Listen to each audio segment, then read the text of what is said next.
Chapter 10. Get the action habit. Here's something leaders in every field agree on. There is a shortage of top-flight, expertly qualified persons to fill key positions. There really is, as the saying goes, plenty of room at the top. As one executive explained, there are many almost qualified people, but there is one success ingredient often missing. That is, the ability to get things done, to get results. Every big job, whether it be operating a business, high-level selling, in science, the military, or the government, requires a man who thinks action. Principal executives, looking for a key person, demand answers to questions like, will he do the job? Will he follow through? Is he a self-starter? Can he get results, or is he just a talker? All these questions have one aim, to find out if the fellow is a man of action. Excellent ideas are not enough. An only fair idea acted upon and developed is 100% better than a terrific idea that dies because it isn't followed up. The great self-made merchant John Wanamaker often said, "Nothing comes merely by thinking about it." Think of it. Everything we have in this world, from satellites to skyscrapers to baby food, is just an idea acted upon. As you study people, both the successful and the just average, you find they fall into two classes. The successful are active. We'll call them activationists. The just average, the mediocre, the unsuccessful, are passive. We'll call them passivationists. We can discover a success principle by studying both groups. Mr. Activationist is a doer. He takes action, gets things done, follows through on ideas and plans. Mr. Passivationist is a don'ter. He postpones doing things until he has proved he shouldn't or can't do them, or until it's too late. The difference between Mr. Activationist and Mr. Passivationist shows through in countless little ways. Mr. Activationist plans a vacation. He takes it. Mr. Passivationist plans a vacation, but he postpones it until next year. Mr. A decides he should attend church regularly. He does. Mr. P thinks it's a good idea to go to church regularly too, but he finds ways to postpone acquiring this new habit. Mr. A feels that he should drop a note to someone he knows to congratulate him on some achievement. He writes the note. Under the same circumstances, Mr. P finds a good reason to put off writing the note, and it never gets written. The difference shows up in big things too. Mr. A wants to go into business for himself. He does. Mr. P also wants to go into business for himself, but he discovers just in the nick of time a good reason why he had better not. Mr. A, age 40, decides he wants to take up a new line of work. He does. The same idea occurs to Mr. P, but he debates himself out of doing anything about it. The difference between Messrs. Activationist and Passivationist shows through in all forms of behavior. Mr. A gets the things done he wants done, and as byproducts he gains confidence, a feeling of inner security, self-reliance, and more income. Mr. P doesn't get the things done he wants done because he won't act. As byproducts, he loses confidence in himself, destroys his self-reliance, lives in mediocrity. Mr. Activationist does. Mr. Passivationist is going to do, but doesn't. Everyone wants to be an activationist. So, let's get the action habit. A lot of passivationists got that way because they insisted on waiting until everything was 100% favorable before they took action. Perfection is highly desirable. But nothing man-made or man-designed is or can be absolutely perfect.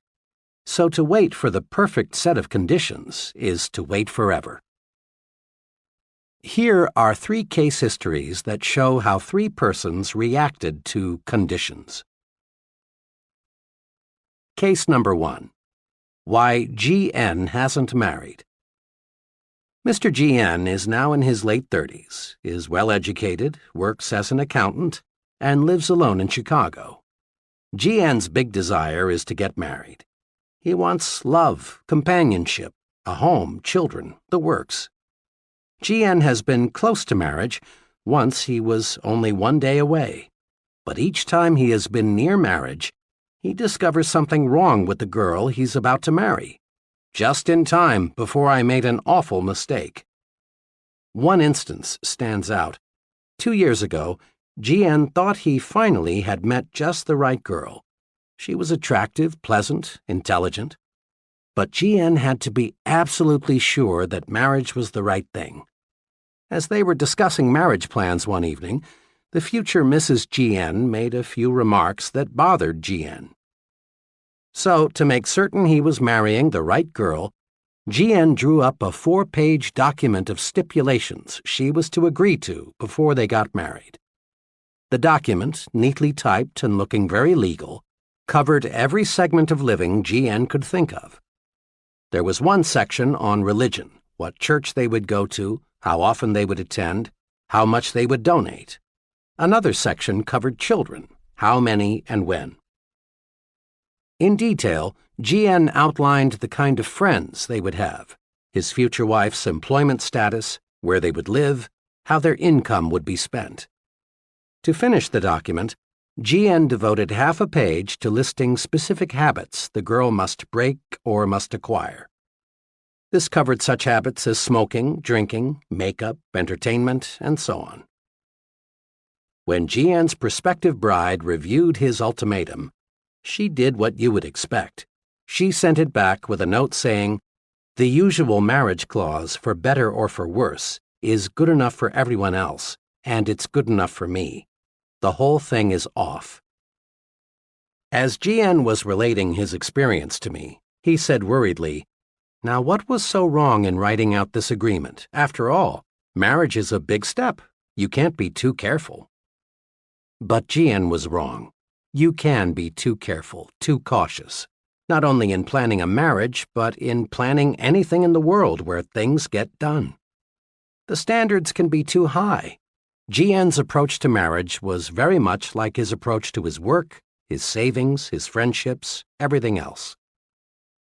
The test of a successful person is not an ability to eliminate all problems before they arise, but to meet and work out difficulties when they do arise. We must be willing to make an intelligent compromise with perfection, lest we wait forever before taking action. It's still good advice to cross bridges as we come to them.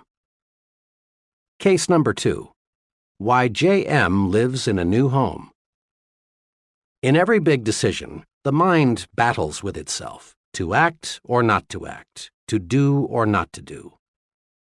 Here's how one young fellow elected to act and reaped big rewards. JM's situation is similar to that of a million other young men. He is in his 20s, has a wife and child, and still has only a modest income. Mr. and Mrs. JM lived in a small apartment. Both wanted a new home. They wanted the advantage of more space, cleaner surroundings, a place for the youngster to play, and a chance to build up equity in their own property. But there was a hitch to buying a new home, the down payment. One day, as JM was writing next month's rent check, he became very disgusted with himself. He observed that the rent payment was as much as monthly payments on a new home. JM called his wife and said, "How would you like to buy a new home next week?" "What's got into you?" she asked. "Why make jokes? You know we can't. We haven't even got the money for the down payment." But JM was determined. There are hundreds of thousands of couples like us who are going to buy a new home someday, but only about half of them ever do. Something always comes up to stop them. We're going to buy a home. I don't know yet how we'll raise the down payment, but we will. Well, the next week they found a house they both liked, quite unpretentious but nice, for $1,200 down. Now, the obstacle was to find a way to raise $1,200. JM knew he couldn't borrow it through the usual channels, for this would encumber his credit so that he couldn't get a mortgage for the sale price. Where there's a will, there's always a way. Suddenly, JM got a brainstorm. Why not contact the builder and work out a private loan arrangement for $1,200? This JM did. At first, the builder was cold to the idea, but JM persisted. Finally, it was agreed. The builder would, in effect, advance JM the $1,200 to be repaid at $100 a month plus interest. Now, all JM had to do was to find $100 a month.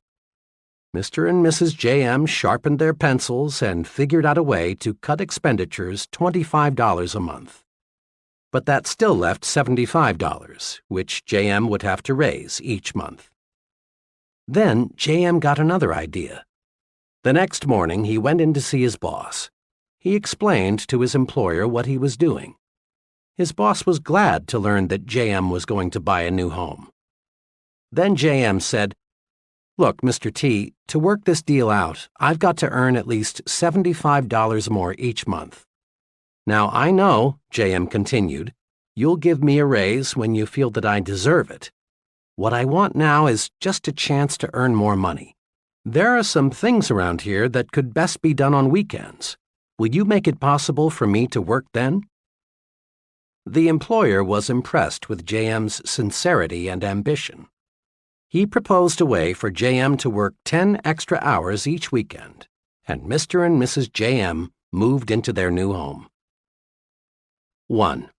The resolution to take action ignited JM's mind to think of ways to accomplish his goal. 2. JM gained tremendously in new confidence. It will be much easier for him to take action in other major situations. 3. JM provided his wife and child the living standard they deserved. Had he waited, postponed buying the house until conditions were perfect, there is a real possibility they never would have owned a home of their own. Case number 3. CD wanted to start his own business, but Mr. CD represents another case of what happens to big ideas when one waits until conditions are perfect before taking action on those ideas. Shortly after World War II, CD got a job with the Customs Division of the U.S. Post Office Department. He liked his work, but after 5 years he became dissatisfied with the confinement, regular hours, low pay, and the seniority system with its relatively narrow chances for advancement. Then he got an idea. He had learned a great deal about what it takes to be a successful importer. Why not set himself up in the business of importing low-cost gift items and toys? CD knew many successful importers who didn't have his knowledge of the ins and outs of this business. It's been 10 years now since CD decided he wanted to go into business for himself. But today, he's still working for the customs office. Why? Well, every time CD was just about ready to cut loose on his own, something happened that stopped him from taking action. Lack of money, economic recession, new baby, need for temporary security, trade restrictions, and more excuses all served as reasons for waiting, for postponing. The real truth is that CD let himself develop into a passivationist. He wanted conditions to be perfect before he took action. Since conditions were never perfect, CD never took action.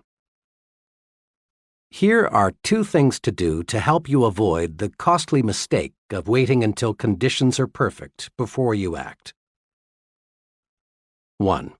Expect future obstacles and difficulties. Every venture presents risks, problems, and uncertainties. Let's suppose you wanted to drive your car from Chicago to Los Angeles, but you insisted on waiting until you had absolute assurance that there would be no detours, no motor trouble, no bad weather, no drunken drivers, no risk of any kind. When would you start? Never. In planning your trip to Los Angeles, it makes sense to map your route, check your car, In other ways, to eliminate as much risk as possible before you start. But you can't eliminate all risks. 2. Meet problems and obstacles as they arise. The test of a successful person is not the ability to eliminate all problems before he takes action, but rather the ability to find solutions to difficulties when he encounters them. In business, marriage, or in any activity, cross bridges when you come to them.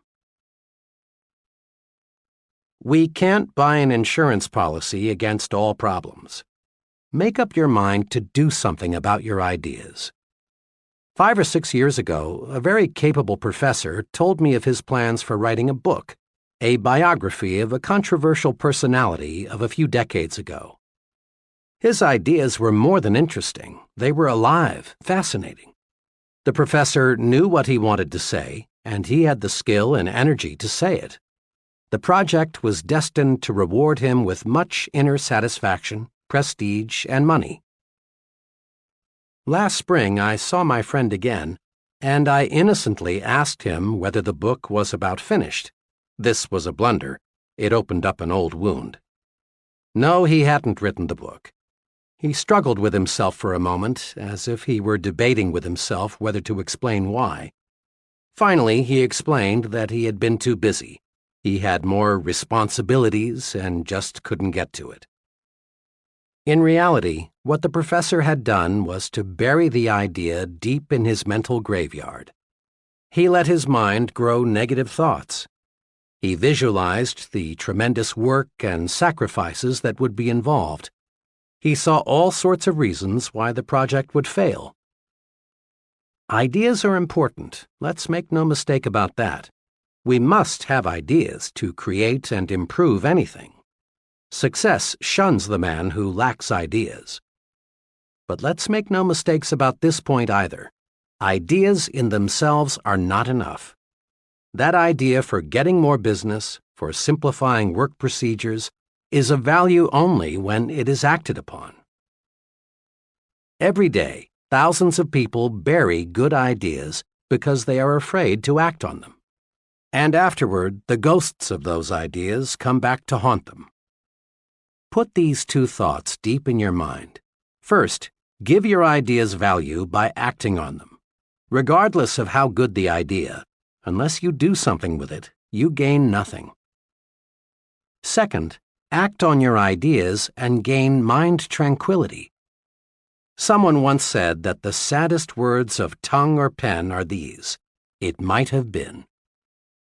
Every day you hear someone saying something like, "Had I gone into business 7 years ago, I'd sure be sitting pretty now." Or, "I had a hunch it would work out like that. I wish I had done something about it." A good idea, if not acted upon, produces terrible psychological pain. But a good idea acted upon brings enormous mental satisfaction. Got a good idea? Then do something about it. Use action to cure fear and gain confidence. Here's something to remember. Action feeds and strengthens confidence. Inaction, in all forms, feeds fear. To fight fear, act. To increase fear, wait, put off, postpone. Once I heard a young paratrooper instructor explain, "The jump really isn't so bad. It's the waiting to jump that gets a fellow." On the trip to the jump site, I always try to make the time pass quickly for the men. It's happened more than once that a trainee thought too much about what may happen and panicked. If we can't get him to jump the next trip, he's through as a paratrooper. Instead of gaining confidence, the longer he postpones the jump, the more scared he gets. Waiting even makes the experts nervous. Time magazine reported that Edward R. Murrow, the nation's top newscaster, perspires and is on edge just before he telecasts. But once he's in action, fear disappears. Many veteran actors experience the same sensation. They agree that the only cure for stage fright is action. Getting right out there before the audience is the cure for dread, worry, fear. Action cures fear. One evening, we were visiting in a friend's home when their 5-year-old boy, who had been put to bed 30 minutes before, cried out. The youngster had been overstimulated by a science fiction film and was afraid the little green monsters were going to enter his room and kidnap him. I was intrigued by the way the boy's father relieved the lad's worry. He didn't say, "Don't worry, son, nothing is going to get you, go back to sleep." Instead, he took positive action. He made quite a show for the boy by inspecting the windows to be sure they were tight. Then he picked up one of the boy's plastic guns and put it on a table beside his bed and said, "Billy, here's a gun for you just in case." The little fellow had a look of complete relief. 4 minutes later, he was fast asleep. Many physicians give neutral, harmless medication to people who insist they've got to have something to make them sleep. To lots of folks, the act of swallowing a pill, even though, unknown to them, the pill has no medication, makes them feel better. It's perfectly natural to experience fear in one of many forms, but the usual methods of combating it simply don't work. I've been with many salesmen who tried to cure fear, which creeps up on even the most experienced of them at times, by going around the block a few times or drinking extra coffee. But these things don't get results. The way to combat that kind of fear, yes, any kind of fear, is action. Dread making a certain phone call? Make it and dread disappears.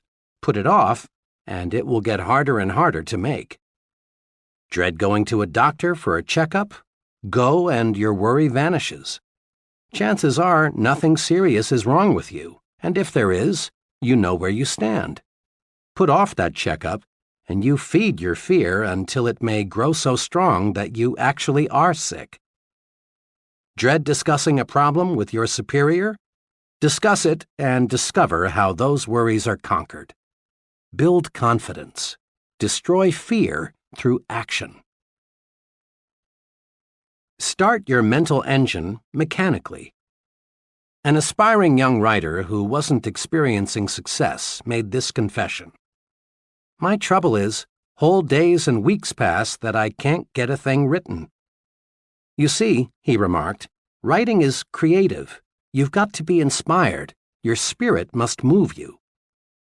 True, writing is creative, but here's how another creative man, also a writer, explained his secret for producing quantities of successful material. "I use a mind force technique," he began. "I've got deadlines to meet, and I can't wait for my spirit to move me. I've got to move my spirit. Here's how my method works. I make myself sit down at my desk. Then I pick up a pencil and go through mechanical motions of writing. I put down anything. I doodle. I get my fingers and arm in motion, and sooner or later, without my being conscious of it, my mind gets on the right track. Sometimes, of course, I get ideas out of the blue when I'm not trying to write," he went on, "but these are just bonuses. Most of the good ideas come from just getting to work. Action must precede action. That's a law of nature. Nothing starts itself, not even the dozens of mechanical gadgets we use daily. Your home is heated automatically, but you must select, take action, the temperature you want. Your car shifts gears automatically only after you have set the right lever. The same principle applies to mind action. You get your mind in gear to make it produce for you. A young branch sales manager for a door-to-door sales organization explained how he trained his sales force the mechanical way to start each day earlier and more successfully. "There's a tremendous resistance to the door-to-door salesman, as anyone who has ever sold house-to-house knows," he commented. "And it's hard, even for the veteran salesman, to make that first call in the morning. He knows the odds are pretty good that he'll get some pretty rough treatment before the day is over. So it's natural for him to put off getting started in the morning. He'll drink a couple of extra cups of coffee, maybe cruise around the neighborhood a while, or do a dozen little things to postpone that first call." I train each new man this way. I explain to him that the only way to start is to start. Don't deliberate. Don't postpone getting started. Do this. Just park your car, get your sample case, walk to the door, ring the bell, smile, say good morning, and make your presentation, all mechanically, without a lot of conscious thought. Start making calls this way and you break the ice. By the second or third call, your mind is sharp and your presentations become effective. A humorist once said the most difficult problem in life was getting out of a warm bed into a cold room, and he had a point. The longer you lie there and think how unpleasant it will be to get up, the more difficult it becomes. Even in such a simple operation as this, mechanical action, just throwing off the covers and putting your feet on the floor, defeats dread. The point is clear. People who get things done in this world don't wait for the spirit to move them. They move the spirit. Try these 2 exercises. 1. Use the mechanical way to accomplish simple but sometimes unpleasant business and household chores. Rather than think about the unpleasant features of the task, jump right in and get going without a lot of deliberation. Perhaps the most unpleasant household task to most women is washing dishes. My mother is no exception. But she has mastered a mechanical approach to dispensing with this task quickly, so she can return to things she likes to do. As she leaves the table, she always mechanically picks up several dishes, and without thinking about the task ahead, just gets started. In just a few minutes, she is through. Doesn't this beat stacking dishes and dreading the unpleasant inevitable? Do this today. Pick the one thing you like to do least. Then, without letting yourself deliberate on or dread the task, do it. That's the most efficient way to handle chores. 2. Next, use the mechanical way to create ideas, map out plans, solve problems, and do other work that requires top mental performance. Rather than wait for the spirit to move you, sit down and move your spirit. Here's a special technique guaranteed to help you. Use a pencil and paper. A simple pencil is the greatest concentration tool money can buy. If I had to choose between an ultra-fancy, deeply carpeted, beautifully decorated soundproof office and a pencil and paper, I'd choose the pencil and paper every time. With a pencil and paper, you can tie your mind to a problem. When you write a thought on paper, your full attention is automatically focused on that thought.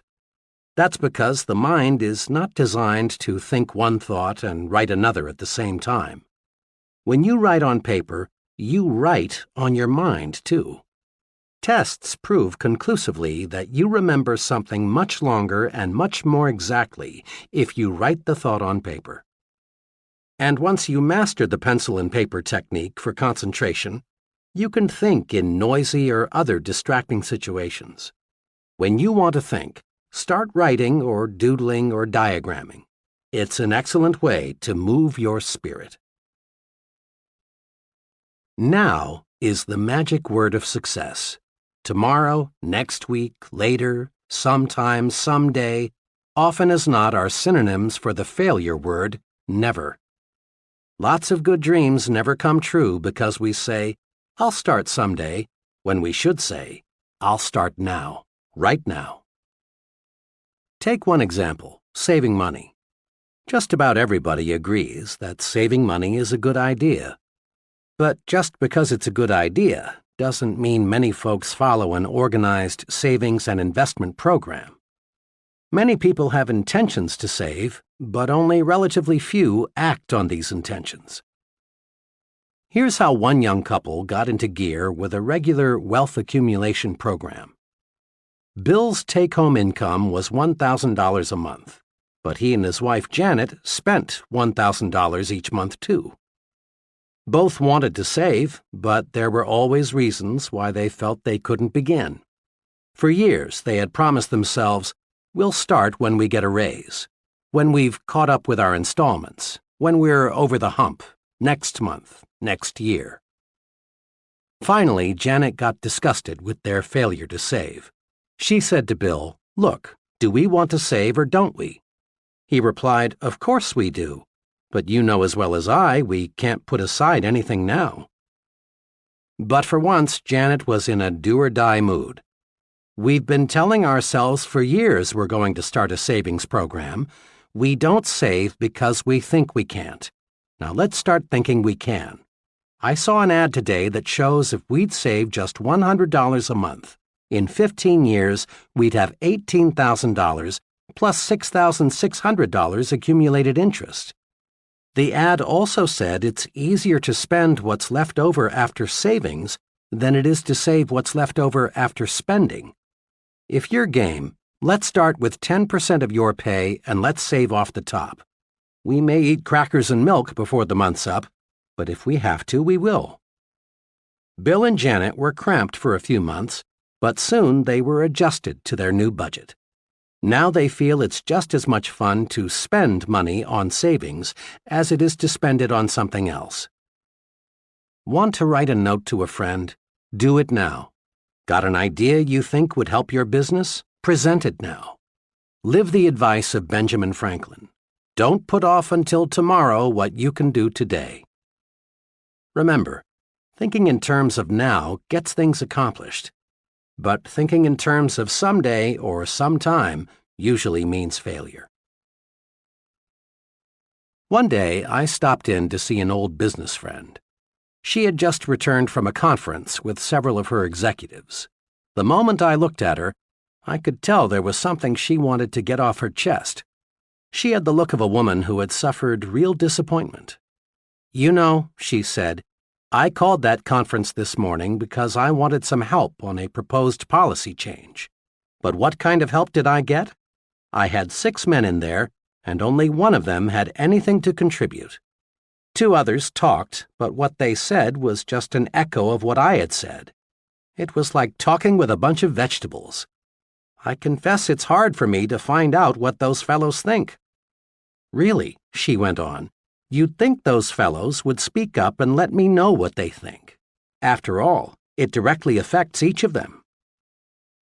My friend didn't get help in the conference. But had you roamed the hall after the meeting broke up, you'd have heard her junior associates making remarks like, "I felt like saying, why didn't someone suggest, I don't think, we ought to go ahead." So, often the vegetables, those who have nothing to say in the conference room, are full of talk after the meeting, when what they've got to say won't make any difference. They're suddenly full of life when it's too late. Business executives want comment. The fellow who hides his light under a bushel hurts himself. Get the speak-up habit. Each time you speak up, you strengthen yourself. Come forward with your constructive ideas. We all know how many college students prepare their assignments. With fine intentions, Joe College sets aside a whole evening for some concentrated study. Here is a general pattern of how, too often, the evening is spent. Joe's ready to begin studying at 7 p.m., but his dinner seems just a bit heavy, so he decides to get in a little TV. A little turns out to be an hour's worth, since the program was pretty good. At 8 p.m., he sits down at his desk, but gets right back up because he just remembered he promised to call his girl. This shoots another 40 minutes. He hadn't talked to her all day. An incoming call takes another 20 minutes. On his way back to his desk, Joe is drawn into a ping-pong game. Another hour gone. The ping-pong makes him feel sweaty, so he takes a shower. Next, he needs a snack. The combined effect of the ping-pong and the shower have made him hungry. And so the evening planned with good intentions drifts away. Finally, at 1 a.m., he opens the book, but he's too sleepy to absorb the subject. Finally, he surrenders completely. Next morning, he tells the professor, "I hope you give me a break. I studied till 2 a.m. for this exam." Joe College didn't get into action because he spent too much time getting ready to get into action. And Joe College isn't alone in being a victim of overpreparedness. Joe Salesman, Joe Executive, Joe professional worker, Josephine housewife. They all often try to build strength and get ready with office chats, coffee breaks, sharpening pencils, reading, personal business, getting the desk cleared off, TV, and dozens of other little escape devices. But there's a way to break this habit. Tell yourself, I'm in condition right now to begin. I can't gain a thing by putting it off. I'll use the get ready time and energy to get going instead. What we want more than anything else in our business, an executive in a machine tool company said in an address to a group of sales executives, is more people who get sound ideas and then push them through. There's not one job in our production and marketing setup that can't be done better, a lot better. I don't want to infer that we're not doing a good job now. We are. But like all progressive companies, we need new products, new markets, new and more efficient ways of doing things. We depend on people with initiative. They're the ball carriers on our team. Initiative is a special kind of action. It's doing something worthwhile without being told to do it. The person with initiative has a standing invitation to join the high-income brackets in every business and profession. The director of marketing research in a medium-sized drug manufacturing firm told me how he got to be a director of marketing research. It's a good lesson in the power of initiative. 5 years ago, I got an idea, he told me. I was working then as a sort of missionary salesman, calling on wholesalers. I discovered that one thing we lacked was facts about the consumers we wanted to buy our drug line. I talked about the need for market research to everyone here. At first, I got only deaf ears because management couldn't see the need for it. I was pretty much obsessed with the idea of marketing research in our company, so I sort of took the bull by the horns. I asked and got permission to prepare a monthly report on facts of drug marketing. I collected information from every source I could find. I kept on with this, and pretty soon management and the other salesmen found themselves really interested in what I was doing. Just 1 year after I started crusading for research, I was relieved of my regular duties and asked to concentrate on developing my ideas. The rest, he continued, was just natural development. Now I've got 2 assistants, a secretary, and about 3 times the yearly income I had 5 years ago. Here are 2 special exercises for developing the initiative habit. 1. Be a crusader. When you see something that you believe ought to be done, pick up the ball and run. A new subdivision not far from where I live was about 2/3 built when expansion came almost to a standstill. A few families with a don't-care attitude had moved in. This prompted several of the finest families in the area to sell their homes at a loss and move on. As so often happens, the do-care families caught the don't-care attitude from their don't-care neighbors. Everyone, that is, except Harry L. Harry, did care, and he decided to crusade for a fine neighborhood. Harry began by calling together some friends. He pointed out that this subdivision had tremendous potential, but that something must be done now or the area would soon be a strictly second-class neighborhood. Harry's enthusiasm and initiative quickly won support. Soon there were clean-up-the-vacant lots projects. Garden clubs were organized. A massive tree planting project was started. A playground was built for the youngsters. A community swimming pool was constructed. The don't-care families became eager supporters. The whole subdivision took on new life and new sparkle. It's really a pleasure now to drive through that community. It shows what a crusader can do. Do you feel your business should develop a new department, make a new product, or in some other way expand? Well then, crusade for it. Feel your church needs a new building? Crusade for it. Would you like your children's school to have better equipment? Crusade and get it for them. And you can bank on this. While crusades may start out as one-man crusades, if the idea behind the enterprise is good, soon you'll have lots of support. Be an activationist and crusade. 2. Be a volunteer. Each of us has been in situations in which we wanted to volunteer for some activity but didn't. Why? Because of fear. Not fear that we couldn't accomplish the task, but rather fear of what our associates would say. The fear of being laughed at, of being called an eager beaver, of being accused of bucking for a raise holds many people back. It's natural to want to belong, to be accepted, to have group approval. But ask yourself, which group do I want to have accept me? The group that laughs because it is secretly jealous, or the group that is making progress by doing things? The right choice is obvious. The volunteer stands out. He receives special attention. Most important of all, he gives himself an opportunity to show he has special ability and ambition by volunteering. By all means, volunteer for those special assignments. Think about the leaders you know in business, the military, your community. Do they fit the description of activationist, or would you say they are passivationists? 10 times out of 10, they're activationists, people who do things. The fellow who stands on the sidelines, who holds off, who is passive, does not lead. But the doer, the fellow who thinks action, finds others want to follow him. People place confidence in the fellow who acts. They naturally assume he knows what he is doing.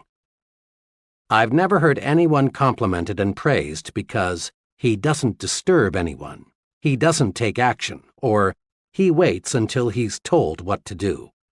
Have you? Grow the action habit. Practice these key points. 1. Be an activationist. Be someone who does things. Be a doer, not a don'ter. 2. Don't wait until conditions are perfect. They never will be.